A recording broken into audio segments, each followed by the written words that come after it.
नमस्कार प्रेक्षकांनो, तर आपण बघतोय घरोघरी मातीच्या चुलीचा आजचा म्हणजेच 25 जुलैचा एपिसोड. तर आजच्या एपिसोडच्या सुरुवातीलाच जानकी आणि ऋषिकेश दोघं बोलतायत. जानकी ऋषिकेशला म्हणते की नानासाहेब आणि आई चिडलेत आपल्यावर, आपण हळदीच्या दिवशी बाहेर गेलोय म्हणून, पण ठीक आहे जाईल त्यांचा राग, आपण जायला नको होतं. तर ऋषिकेश म्हणतो हो ते सगळं आहेच, पण आता तुझ्या शंका सगळ्या मिटल्या आहेत ना, त्या आपल्या फाईल आपण बघितलंय, सगळं बघून आलोय, तुझ्या शंका मिटल्या आहेत ना, असं तो इथे जानकीला विचारतो. तर जानकी म्हणते बाकी सगळ्या शंका मिटल्यात, पण एक प्रश्न मुळात इथे असाच आहे की तो म्हणजे हे सगळं करतंय कोण. तर इकडे बघा नानासाहेब आणि हिम्मतराव बोलताना आपल्याला दाखवलेत आणि ऐश्वर्या जी काही आहे ती दारामागे उभं राहून ह्यांचं बोलणं ऐकते. नानासाहेब आणि हिम्मतराव बोलतायत.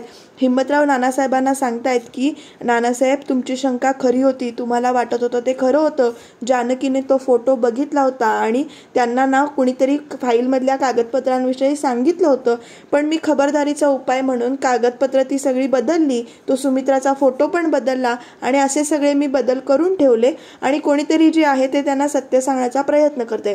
नानासाहेब इथे हिम्मतरावांचे आभार मानतात आणि इथे ऐश्वर्याचे डोळे बघा कसे मोठे झालेत की सगळा प्लॅन या हिम्मतरावांनी चेंज केला, हिम्मतरावांनी सगळी डॉक्युमेंट्स बदलली, त्यामुळे इथे तिचा जळफळाट व्हायला चालू झालाय.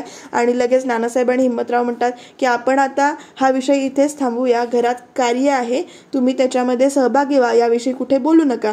तर इकडे ऋषिकेशला मात्र जाम खात्री वाटते की हे सगळा जो काही प्रकार आहे तो ऐश्वर्याच करते आणि तो आत्ता जाऊन तिला मी बोलतो या विषयी असं म्हणून निघून जातो, कारण घरातल्या बारीक सारीक गोष्टी म्हणजे ऋषिकेश काय करतो काय नाही, घरात तो कुठे आहे, ह्या सगळ्या गोष्टी त्या मेसेज करणाऱ्या व्यक्तीला कोण सांगत असेल.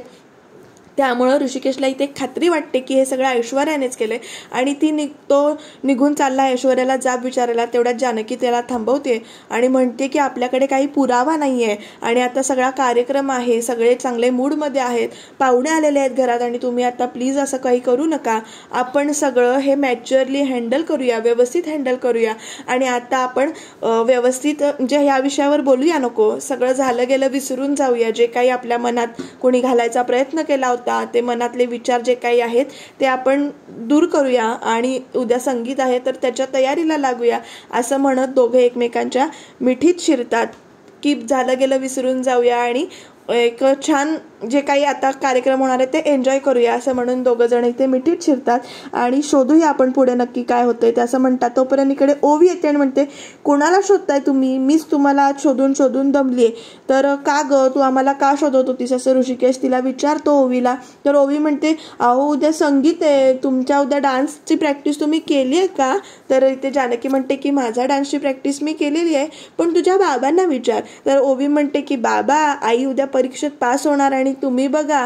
तर लगेच ऋषिकेश म्हणतो असं म्हणून दोघं जण इथे चेष्टा मस्करी करतात आणि जानकी म्हणते की आता प्रॅक्टिस नको करायला, आम्ही आता दमलोय, घरातली सगळीच दमलेत, आता झोपूया, आपण दिवसभर काम केले की नाही, असं म्हणून इथे त्या डान्सच्या प्रॅक्टिसचे आत्ताची जे काही उत्साह होता ओवीचा तो त्यांनी फुस्स करून टाकला आणि तिला पण आता चेंज करून झोपायला चल असं म्हणून ती सांगतायत. आणि इथे ऋषिकेश म्हणतो हा की चला झोपूया, म्हणून तो त्या रूममध्ये झोपायला जातो. तेवढ्यात ओवी म्हणते की बाबा आज इथे नाही, तुम्ही आज बाहेर झोपायचं असं ती सांगते त्यांना. लहान मुलं किती आगाऊपणा करतात ना मध्ये मध्ये, पण हा आगाऊपणा क्यूट असतो. तुम्हाला काय वाटतं प्रेक्षकांना नक्की सांगा. तर इथे बघा ऋषिकेश रूममधनं निघून गेलाय. ओवी आणि ऋषिकेशच्या मध्ये मला का घेता असं म्हणून जानकी त्या दोघांना ओरडते आणि इकडे आजी ऐश्वर्याच्या खोलीत ठाण मांडून बसले. ऐश्वर्या आल्या आल्या आजी उठते आणि म्हणते की काय ऐकलंस का त्या दोघांचं बोलणं, नेमकं काय झालं असं आजी तिला विचारते. तेवढ्यात ऐश्वर्या म्हणते हो ना हो ऐकलं, या हिम्मतरावांनी ना ऐनवेळी सगळी कागदपत्र बदलली, तो सगळा फोटो बदलला, या हिम्मतरावांचं डोकं पण ना नको तिथे चालतं. मग आजी म्हणते आता काय सगळं मुसळ केरात. तर ऐश्वर्या म्हणते नाही आता एक काम करूया, तुम्ही जाऊन जानकीला सांगा, मी ऋषिकेशला सांगते. तर आजी म्हणते ए नाही नाही नाही नाही मी मला शपथ घातलेली आहे, मी असं करू शकत नाही. तर म्हणते तुम्ही, ऐश्वर्या म्हणते की तुम्ही मला सगळं सांगितलं ना. तर आजी म्हणते मी तुला सगळं सांगितलं, तेही शपथ न मोडता, मी तुझ्यासमोर खजिना चांगला उघडा करून दिलाय आणि त्या खजिन्यावर आता तू राज्य कर, कसं करायचं तुझं तू बघ. आजी तर आपला की नाही अंग काढून घेते प्रेक्षकांना, म्हणजे तुझं तू काय ते बघ असं म्हणून ऐश्वर्याला सांगायचा प्रयत्न करते. पण ऐश्वर्या पण इथे ओरडते, तुम्ही मला सत्य सांगितलं हे वचन मोडलं हे मी आईनं जाऊन सांगू का? तर आजी म्हणते, माझ्यावर दादागिरी करायची नाही हा, तू माझी सख्खी नाचून आहेस आणि त्यामुळे मला डोळे मोठे करून दाखवायचं नाही तू, असं आजी इथे तिला धमकवायचा प्रयत्न करते. माझ्याकडे डोळे मोठे करून बघायचं नाही, पण आता करायचं काय हा प्रश्न पडलाय. तर ऐश्वर्या कशी म्हणते, उद्या संगीत आहे ना, सगळे आनंदात आहेत उद्या, तर उद्या कसा त्यांचा आनंदाचा बेरंग करते ते बघूयाच, काहीतरी करेन मी आणि उद्याच जाऊन त्यांना सांगेन असं म्हणून इथे खुनशी दाखवले, त्यांच्या डोक्यामध्ये कारस्थान शिजताना दाखवले. प्रेक्षकांनो, कशा बायका असतात या, स्वतःच्याच घरातलं कार्य, स्वतःच सगळं आनंद आणि स्वतःचेच पाहुणे, स्वतःचेच माणसं, खरं त्यांचं असं आनंदाचा बेरंग करायला यांना कसं आवडतं. तुम्हाला असं आवडून असं तुम्ही करू नका हे सिरियल बघून, एवढंच मी सांगेन. पण ते जाऊ दे. आणि इथे बघा प्रेक्षकांनो, या दोघींचं बोलणं तर चालू आहे, काहीतरी त्या करणार आहेत हे त्यांनी ठरवलंय, पण नेमकं काय करणार आहेत हे त्या दोघींना सुद्धा माहिती नाहीये. त्यामुळे आपल्याला त्या काय करतात हे बघण्यासाठी सिरियल बघत राहणं गरजेचं आहे. तर इथे या दोघींचं बोलणं होतं. ऐश्वर्या म्हणते की आता उद्या मी काहीतरी करेन आणि उद्या मी संगीताच्या कार्यक्रमामध्ये मी सत्य सांगण्याचा प्रयत्न करेन. तर प्रेक्षकांनो, हा भाग इथेच त्यांनी थांबवला आणि इथून चालू झालाय आपला मोस्ट अवेटेड संगीताचा प्रोग्राम. तर रणदिवे ही घराची पाटी तेवढी मला खूप छान आवडलेली आहे. ऐश्वर्या आता सुद्धा विचार करते की काय करता येईल, तेवढ्यात सारंग तिला हाक मारतोय. असं उगाच प्रोफेशनल असं ती बोलतायत सगळे एकमेकांची. आणि इकडे आपली शर्वरी मात्र विक्रांतला फोन करण्यात बिझी आहे, कारण विक्रांत अजून आलेला नाहीये आणि ती काळजीने त्याला फोन करते. इकडे सारंग तिला ओढतोय, ताई चल अगं, कार्यक्रम सुरू करायला पाहिजे, चल ग, येतील ते, असं सगळं बोलणं चालू असताना तोपर्यंत इथे आपल्या द ग्रेट हिरोची म्हणजेच विक्रांतची एंट्री झालेली आहे आणि सगळे इथे खुश झालेत. आणि शर्वरी इथे ओरडते त्याला की काय हे, किती उशीर केलास? तर विक्रांत म्हणतो की नाही, मी वेळेतच आलोय, अजून कार्यक्रम सुरू नाही झालाय. तर असं सगळं त्यांचं इथे बोलणं चालू आहे. इथे नानासाहेब वगैरे सगळी आलेली आहेत, जावयाच्या खिदमतीत उभी आहेत, त्याच्याशी बोलतायत.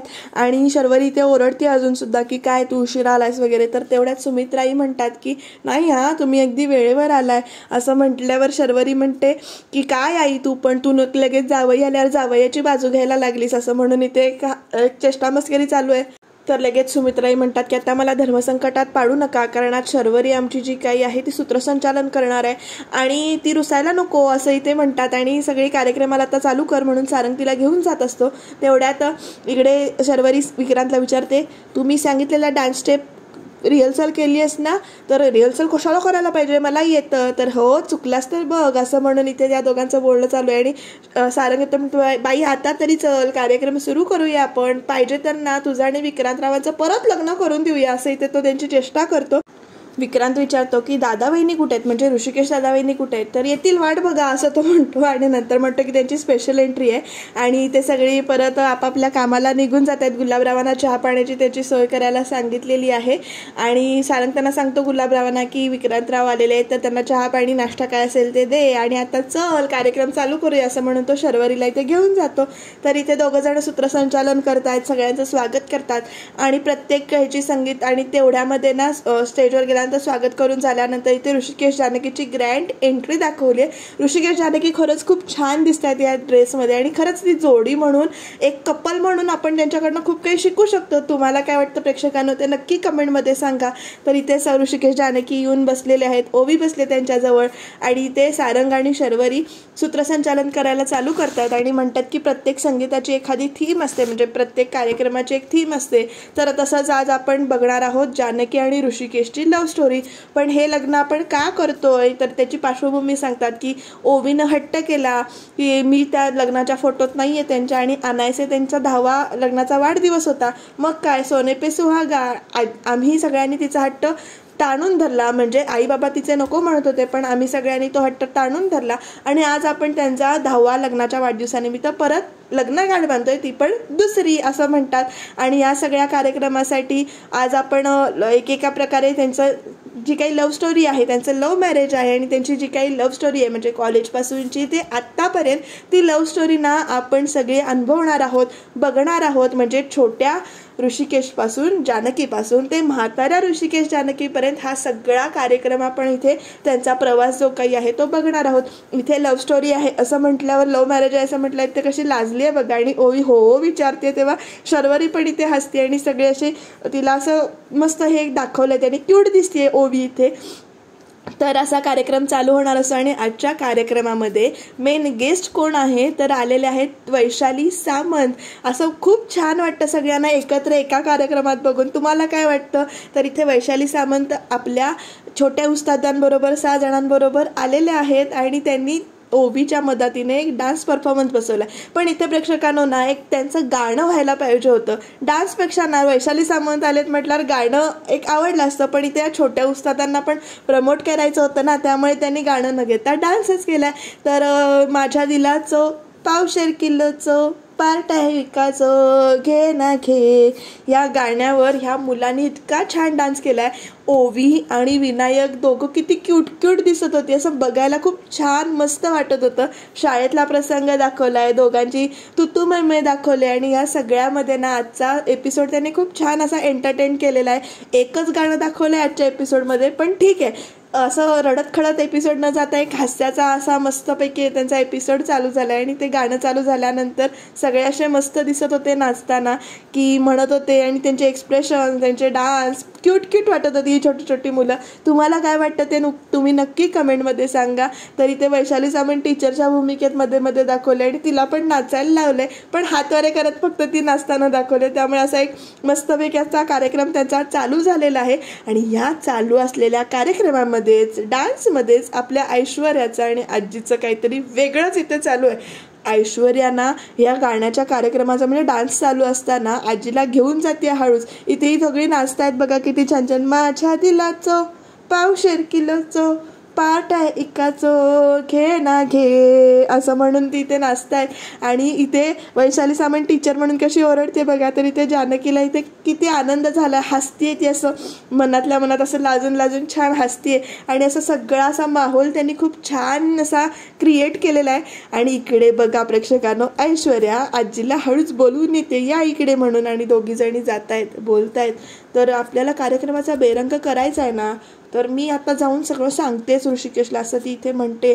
आणि इकडे बघा आजी कशी बोलतीये की नाही असं करू शकत नाही आपण, सगळं काय आहे आता कार्यक्रम चालू आहे, सगळे आनंद येते, पुढे बघूया ना, आता आपण तोंडावर पडण्याची शक्यता दाट आहे असं म्हणून इथे वेळ मारायचा प्रयत्न करते. पण ऐश्वर्या काही ऐकेल असं वाटत नाही. आणि तेवढ्यात बघा इकडे सुमित्राई आले आणि दोघींना म्हणते की तुम्ही इथे दोघे उठून काय केलात, पुढचे कार्यक्रम चालू होणार आहेत, चला लवकर जाऊया. तर लगेच आजी कशी म्हणते मी ना हिला ऐश्वर्याला सांगत होते की सुनेनं कार्यक्रमात कसं वागायचं असतं, त्याला टिप्स देत होते. तर इथे लगेच वैशाली सामंतची एंट्री वगैरे असं म्हणजे शेवटाकडं तिचा डान्स वगैरे जरा दाखवलाय. नानासाहेब पण खुशीत आहेत इथे. आणि आजी कशी सांगते ऐश्वर्याची टिप्स देत होते. आता ऐश्वर्याला आजी काय टिप्स देणार बघूया आपण. तर इथे दोघी येऊन परत बसलेले आहेत. इथे नानासाहेबांना पण असं शंका आले की ह्या दोघी एकदम कुठे गेल्या होत्या, पण ते दुर्लक्ष करतात. आणि इकडे ओवीचा डान्स वगैरे सगळं झालेलं आहे आणि इथे येऊन ती परत बसलेली आहे प्रेक्षकांना तिच्या आईबाबांजवळ. आजच्या भागामध्ये एकंदरीत खूप छान असं वातावरण झालं. एकच डान्स दाखवला पण चांगला झाला आजचा डान्स आणि सुरुवात चांगली झाली आहे संगीताच्या प्रोग्रामची. उद्याच्या भागामध्ये नानासाहेब आणि ते सुमित्राई सुद्धा नाचतायत. त्यांचं लग्नाचे विधी म्हणजे जे काही क्रिएट करतायत त्याच्यामध्ये यांचं उद्या हार घालणार आहेत. संगीताच्या कार्यक्रमाला सगळे आलेत म्हणून आभार मानणार आहेत. आणि उद्याच्या भागामध्ये इकडे ऐश्वर्या ऋषिकेशला सगळं सांगते म्हणून बसली आहे, पण तेवढ्यात सयाजीरावांनी तिला अडवलंय आणि ते म्हणतायत की चांगल्या वेळेची वाट बघ आणि मगच काय ते कर. प्रेक्षकांनो, ऐश्वर्या आता नेमकं काय करेल, कसं वळण घेईल हे सत्य सांगण्याची सगळी पद्धत आणि नेमकं काय होईल ते जाणून घेण्यासाठी तुम्ही चॅनलला सबस्क्राईब करा, सिरियल बघत राहा आणि लाईक कमेंट शेअर सुद्धा करायला विसरू नका. आणि उद्याच्या संगीताच्या भागाला नक्की या.